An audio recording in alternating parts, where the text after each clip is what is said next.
Hey everyone, Jason Bullock here. Hope you've had a good day. Forgive my hair.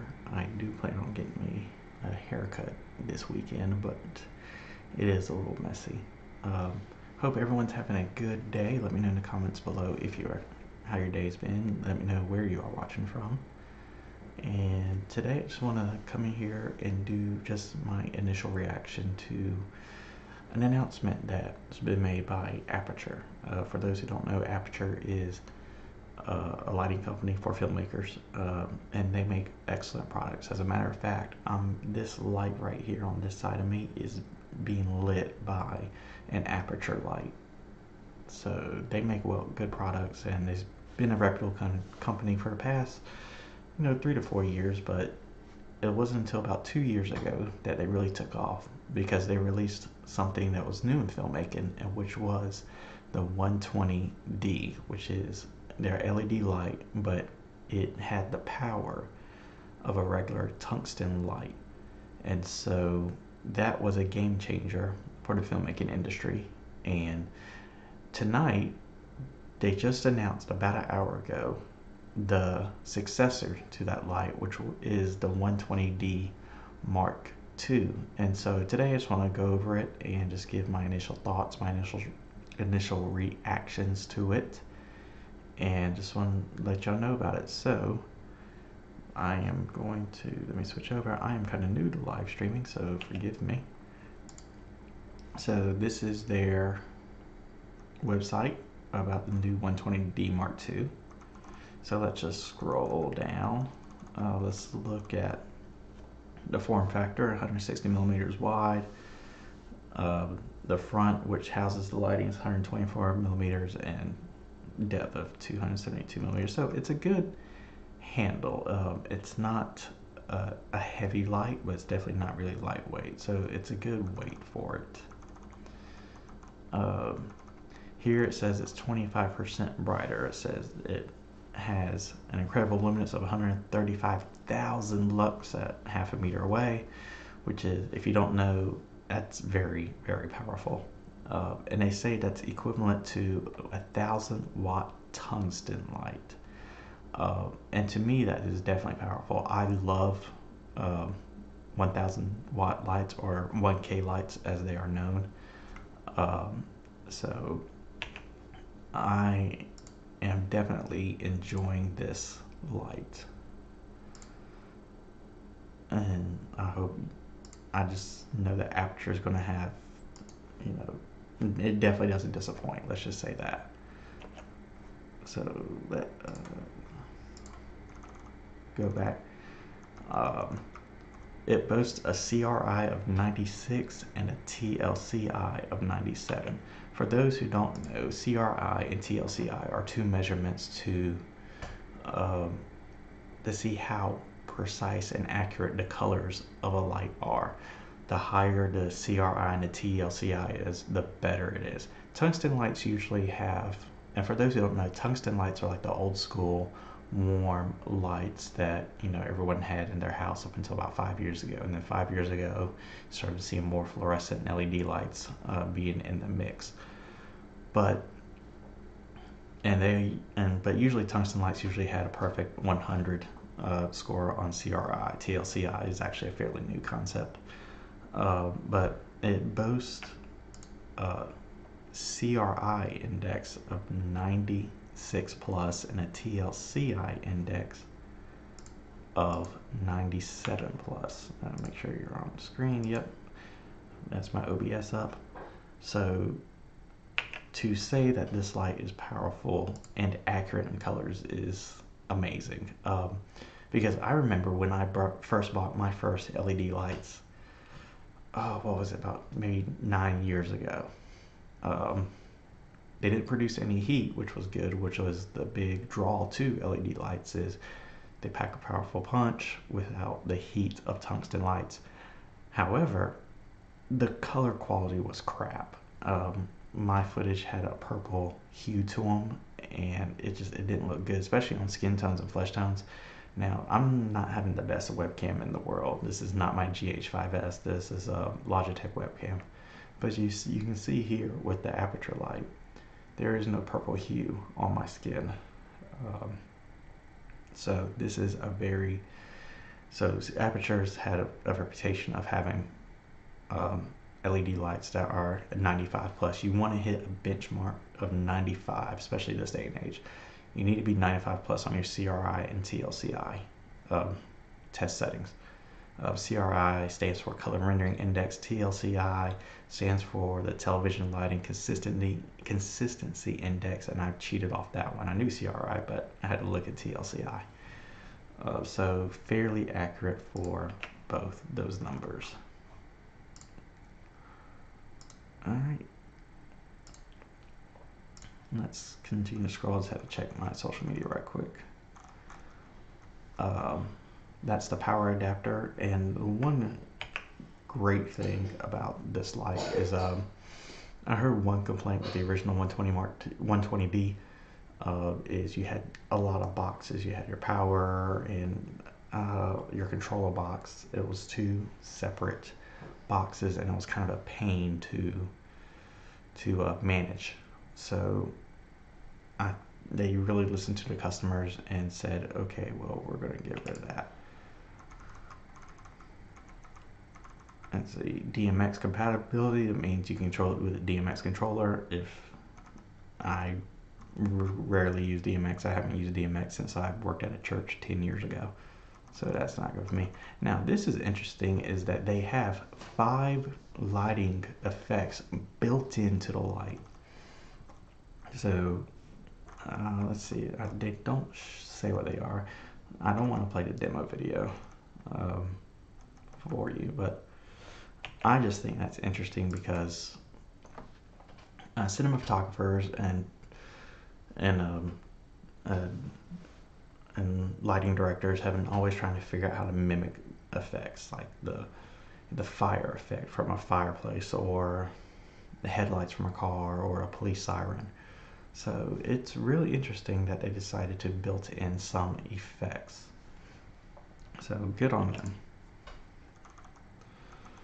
Let's see, build quality upgrades for a new round of upgrades. Apparently right here, this yoke, ooh wee, that was cool. But this right here that holds the light, apparently that's gotten a lot stronger and more accurate for filmmakers, so it can hold, doesn't have to worry about falling. Okay, this is what I was telling you about, the combined controller and power unit. So it's all one box, you don't have to worry about multiple boxes. So that's good. Cable locks, which kind of seems like a small thing, but I'm gonna tell you right now, as someone who deals with a lot of cables, I would very much appreciate cable locks, because sometimes cables just get loose, or you just don't know what's going on. And so I'm definitely happy about this.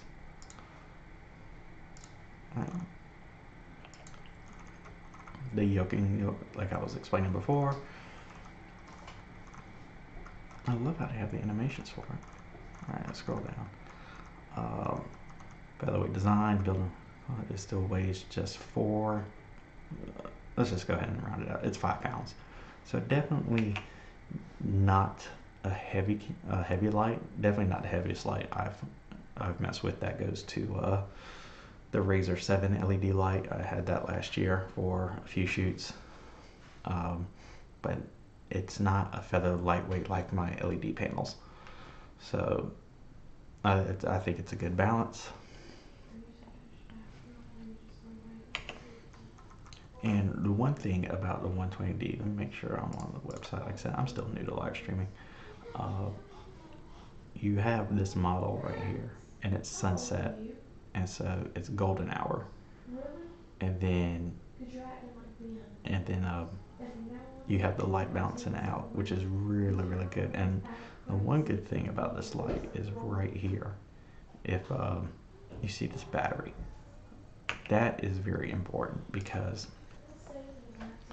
you want to have lights, and sometimes you're in places that you have no power. there are no outlets, no electricity, and a lot of indie filmmakers, guerrilla filmmakers like myself, we can afford big, huge generators on set.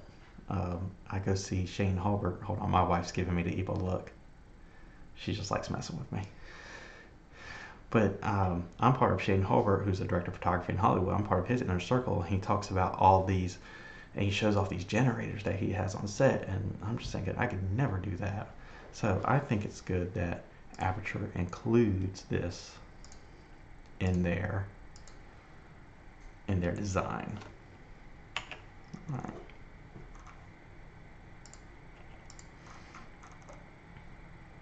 Has taken precision controls and expands on them further, allowing for dimming seamlessly from 100% all the way to 1%. Okay. Again, this doesn't seem like it's a big thing, but it is. And let me tell you why. My panel right here, my LED panel, I think it only goes down to 10%. And then I have another panel by another company called Dracast, something like that. And they only go down to 10%.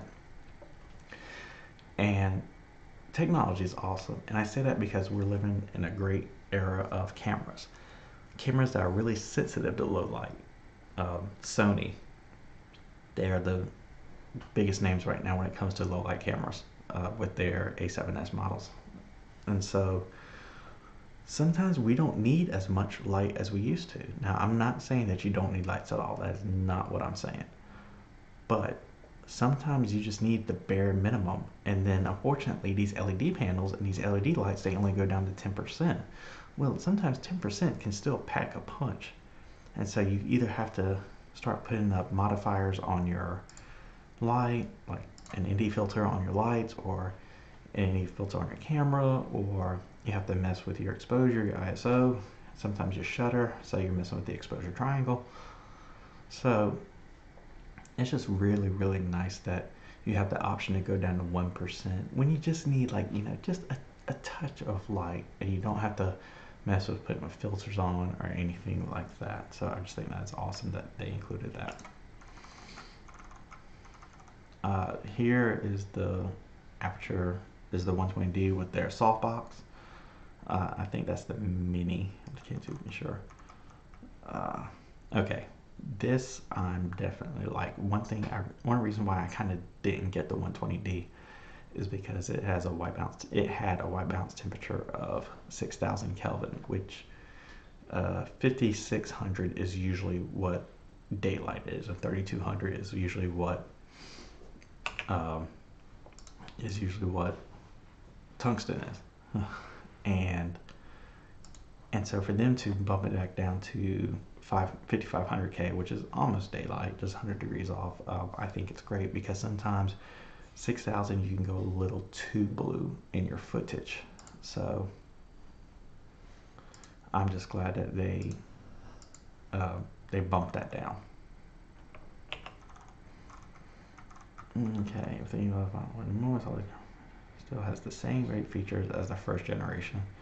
The universal Bowens mount, which is one reason why it's a game changer. For those who don't know, a Bowens mount is a mount that's usually for photography lights and flashlights, like flash, not like handheld flashlights. But they allowed you to put a bunch of modifiers on your light, like a softbox, like you just saw, or an umbrella, or a Fresnel mount. And so it when it came to filmmaking, that really wasn't heard of putting a Bowens mount on a filmmaking light. If you wanted to make your light soft, you have to either bounce it on a bounce board or shoot it through some type of big diffuser. But Aputure, when they released the 120 originally, they added a Bowens mount, and they added a softbox where I'm not saying you don't need it, but you don't need it all the time. Those things like a bounce board and a diffusion panel, you have the softbox that can give incredibly soft light onto your talent without breaking the bank and without having a bunch of stuff to set up and tear down. So I think that's good, and it's the same here. Their Bowens mount, you can get the softbox, you can get the You can get a space light, which is kind of like a China ball. You can get a Fresnel mount, and they did add. I saw the other day they did add accessory of barn doors, which is awesome. They didn't have that for the original 120D. So the fact that they added barn doors so you can more shape the light is awesome, and I applaud them for that. Okay. So yeah, this I am getting excited. Oh, let me do this. So yeah, I am excited about this. Let me know in the comments if you're excited about this. I know I certainly am. Let's see, what else can we go through on this? Let's see, I think we're just now going through the kits and the pricing. Yada yada. Okay, so my final thoughts. Aputure, to me, is one of the best, if not best, lighting companies in this modern day and age of filmmaking. Um, uh, the way of tungsten lights is probably going to die out soon. Not completely, because a lot of Hollywood features uses lights that are up to 16K in intensity, which is crazy. That's when you definitely want sunlight without, definitely go out to the sun. But I think Aputure has realized that in this modern day and age, ever since the DSLR revolution of the late 2000s, that a bunch of indie filmmakers and guerrilla filmmakers like myself, we're up and coming, and you have the rise of the YouTube generation, the YouTube filmmaker. We're prevalent now, and so Aputure has really stepped up their game and made a company and made products for the indie filmmaker, the guerrilla filmmaker, the YouTube filmmaker, or let's just go ahead and say it, the modern filmmaker. The 120D is no exception. I can't wait for myself to try this out. I'm going to look to see a rental company has any of these lights available, and I'll probably be renting one very soon and giving you my own personal take on it. But I, as a customer of Aputure, now this live stream is not sponsored by Aputure at all. But as someone who is a customer of Aputure with I have their light panel here. I have not been disappointed, and so I think Aputure just really knows how to listen to our customers and listen to the modern day and age of filmmaking and make products that reflect that. So yeah, so good on Aputure. I can't wait to see some test footage. I cannot wait to actually see the light myself and see how this light's going to turn out. So yeah, that's about it. Let me know in the comments what you think about the 120D Mark II. Think Aputure did a good thing, did a bad thing? Are you not really excited about it like I am? I really want to know. So let me know in the comments below. If you're watching this on YouTube, make sure you hit the like button and share it with all your friends. And definitely hit that subscribe button. And make sure to hit the bell notification too to be notified when I upload new videos. If you are watching this on my Facebook page, make sure you hit the like and share there as well. And if you haven't liked the page already, go and like it. Alright, that's it. Guys, my name is Jason Bullock. Thank you so much for watching. And until next time, go make something awesome. Take care.